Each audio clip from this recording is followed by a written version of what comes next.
جو لاڈ ہوتا ہے، پیار ہوتا ہے، وہ پھر انسان کی طبیعت کا حصہ بن جاتا ہے، اور اولاد جب بڑی بھی ہو جاتی ہے تو وہ والدین کو اسی طرح سے ٹریٹ کرتی ہے، جبکہ اس کو یہ سمجھنا چاہیے کہ اللہ رسول کے بعد اگر سب سے فائق حق کسی کے ہیں تو وہ والدین کے ہیں، اور ان کی ناراضگی اللہ کی ناراضگی ہے، اور ان کی رضا اللہ کی رضا ہے۔ ان کو خوش کر دینا اللہ کو راضی کر دینے کے مترادف ہے، اور ان کو ناراض کرنا اللہ کو ناراض کرنے کے مترادف ہے۔ اور یہ بات ذہن میں رکھیے گا کہ اگر والدین راضی نہیں ہیں تو رب بھی راضی نہیں ہے۔ اللہ کی رضا نصیب ہی نہیں ہو سکتی، آپ کے عمل، آپ کی محنتیں، آپ کے سجدے اور آپ کی عبادتیں، ریاستیں، چلہ کشیاں، یہ کچھ کام نہیں آتی اگر والدین راضی نہ ہوں۔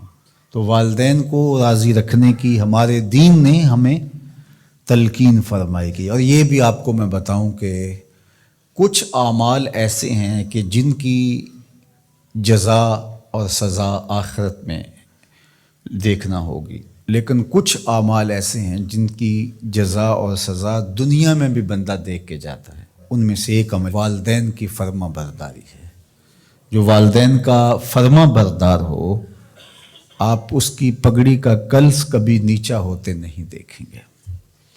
اور وہ گناہ جس کی سزا آخرت میں تو ہے ہی ہے، دنیا میں بھی ضرور ملتی ہے، وہ والدین کی نافرمانی ہے۔ اس شخص پہ نشان لگا لیں جو ماں باپ کا بے ادب اور گستاخ ہو، آپ اس کو دنیا پہ بھی رسوا ہوتا پائیں گے، دنیا پر بھی وہ سرخرو نہیں ہو سکے گا۔ دنیا کے اوپر جتنے لوگ بھی سرخرو ہوئے ہیں، کامیاب ہوئے ہیں، چاہے وہ مسلمان ہیں چاہے وہ کافر ہیں، آپ اگر ان کی تاریخ پڑھیں تو آپ کو نظر آئے گا کہ ان کے پیچھے ان کے والدین کی دعائیں ہیں۔ اگر والدین کی دعائیں نصیب ہیں تو انسان سرخرو ہوتا ہے، اور اگر والدین کی دعائیں حاصل نہیں ہو پاتی تو محنتیں بھی انسان کی عکاس چلی جاتی ہیں۔ تو یہ وہ نیکی ہے، یہ وہ عمل ہے کہ جس کا صلہ دنیا میں بھی اور آخرت میں بھی ملتا ہے، اور یہ بدعملی والدین کی نافرمانی ایسا جرم ہے کہ جس کی سزا دنیا میں تو ہے ہی ہے، آخرت میں بھی، اور دنیا میں دونوں میں اس کو جو ہے وہ حاصل کرنا پڑتی ہے۔ والدین نیکوکار ہوں، صالح ہوں، پاکیزہ عمل ہوں تو ان کی تو عزت اولاد کرے گی ہی کرے گی۔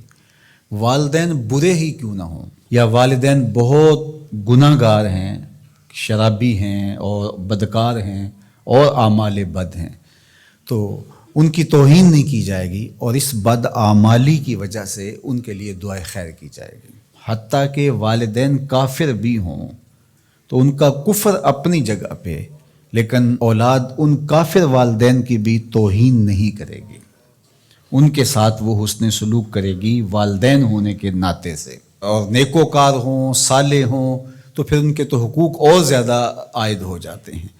تو ماں باپ کے ساتھ ہمیں حسن سلوک کرنے کی تلقین کی گئی ہے۔ اچھا، یہاں اولاد کے لیے کبھی مسئلہ بن جاتا ہے، ماں کچھ اور کہہ رہی ہوتی ہے اور باپ کچھ اور کہہ رہا ہوتا ہے، اب اولاد کس کی اطاعت کرے؟ ماں کا حکم الگ ہوتا ہے اور باپ کا حکم اس سے مختلف ہوتا ہے، دونوں کے حکموں کو ساتھ لے کر اولاد نہیں چل پاتی۔ اب کیا کرے؟ تو علماء نے لکھا کہ پہلے تو ماں باپ کو ہی چاہیے کہ اولاد کو مشقت میں نہ ڈالے، کہ ایسا حکم دے کہ اولاد پھنس جائے کہ ماں کی بات مانو یا باپ کی بات مانو، ایک کی اطاعت سے دوسرے کی نافرمانی لازم آتی ہو تو بڑا مشکل مرحلہ ہو جاتا ہے۔